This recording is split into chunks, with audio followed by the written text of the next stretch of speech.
So let's talk about Motion, a company now worth over $500 million.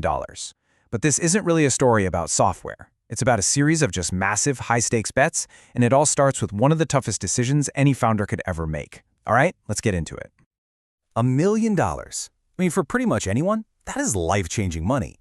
But for the founders of Motion, it was basically the price of admission. This is how much they had to literally just walk away from.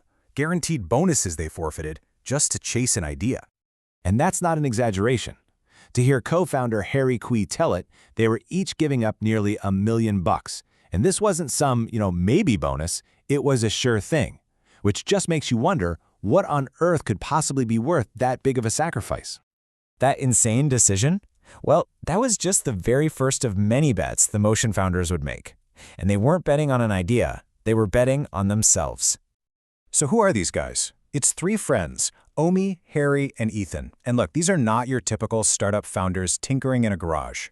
These guys were high school math Olympiad champs, and they became super successful quant traders, pulling in seven-figure salaries when they were still in their early 20s.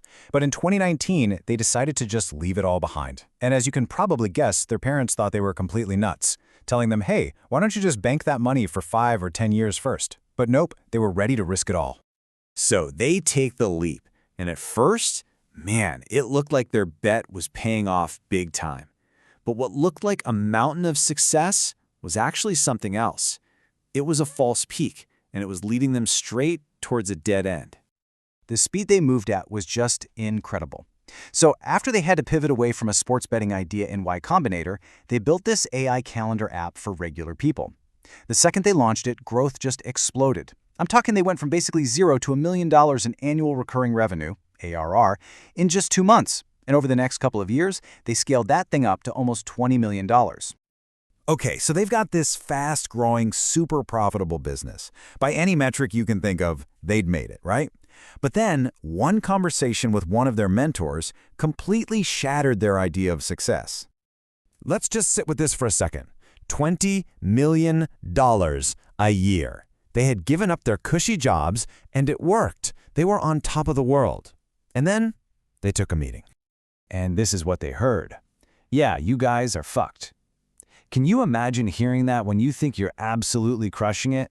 It was a massive wake-up call that made them question literally everything they were doing. So what was the deal? I mean, how could a $20 million a year business possibly be a dead end? Well, the answer comes down to this really important business idea. It's something you could call the nice-to-have ceiling.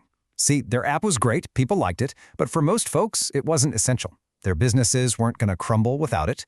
And when your product is just nice to have, people don't stick around as long. It puts a cap on your growth, and you can never really become a true billion-dollar company. Sure, they could have stayed a profitable $20 million business, but that wasn't the goal. And this is where the second huge bet comes into play. They're staring this reality in the face, and they make another gut-wrenching decision to pivot away from their successful product, to basically start from scratch, all to chase a much, much bigger vision.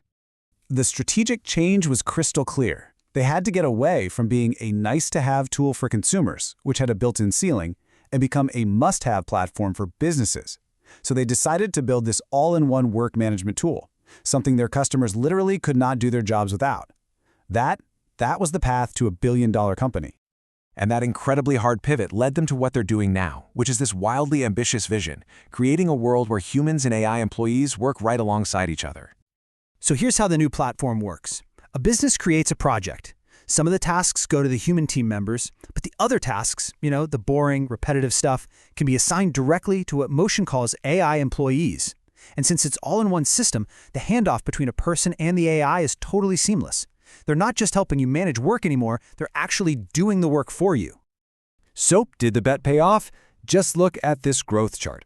After they launched their new AI product in early 2024, they went from zero to over $10 million in annual recurring revenue from just that product line in a matter of months. It was just insane validation that they made the right call. But what is it that really drives this relentless need to win? To sacrifice millions, to walk away from a successful company and start all over? Well, it goes a lot deeper than just business strategy. It's personal.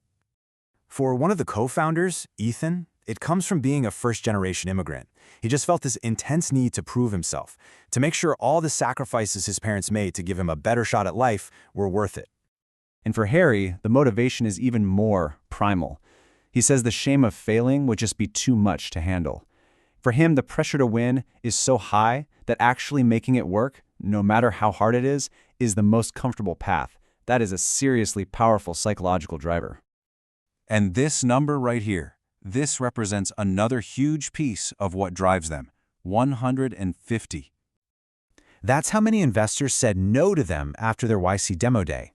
They were trying to raise money right when the COVID-19 pandemic hit, and they just got rejected over and over and over.